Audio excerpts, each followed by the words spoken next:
তো আপনি যে কথাটা বলেছেন আমার নয় শুধু কেল 40% বাংলাদেশের 40% থেকে 50% মানুষের হৃদয় রক্তক্ষরণ হয়েছে আমার। আপনার প্রতি সম্পূর্ণ শ্রদ্ধা রেখে কয়েকটি কথা বলতেছি, কারণ আপনি একজন সিনিয়র আলেম, সিনিয়রদের থেকেও আপনি সিনিয়র, আপনার বুকে পবিত্র কোরআন ধারণ করেছেন।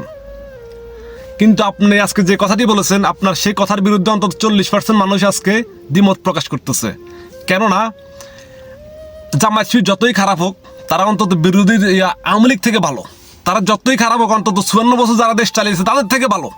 অন্তত তারা ধর্মের কথা বলে, তারা নবীর সুন্নত তরিকা মতো চলাচল করে, তারা মানুষের সেবা করে, তারা দেশের জন্য ও দশের জন্য কাজ করার জন্য চেষ্টা করতেছে।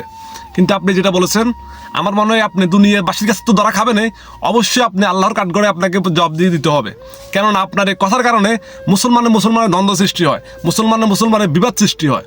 আমি জানি আপনি একজন সিনিয়র আলেম, আপনি আমার থেকেও অতিরিক্ত জ্ঞানী, অতিরিক্ত সম্মানী লোক, কিন্তু আপনার এই সামান্য ভুলের কারণে আপনি কি জানেন আপনি হয়তো আপনি আল্লাহর দরবার ধরা খেতে পারেন। আমার কথা হলো আমি আর আমার বন্ধু হিন্দু, আমি মুসলমান।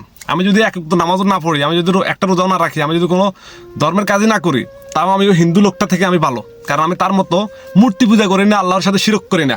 এটা আপনারা আলেম, আপনারা ভালো বুঝবেন।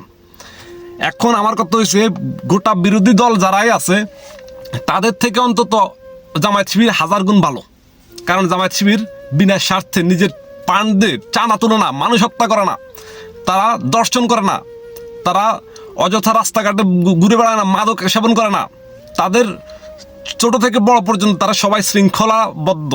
কিন্তু আপনি যে কথাটা বলেছেন আমার নয় শুধু কেল 40% বাংলাদেশের 40% থেকে 50% মানুষের হৃদয় রক্তক্ষরণ হয়েছে আমার মনে হয়।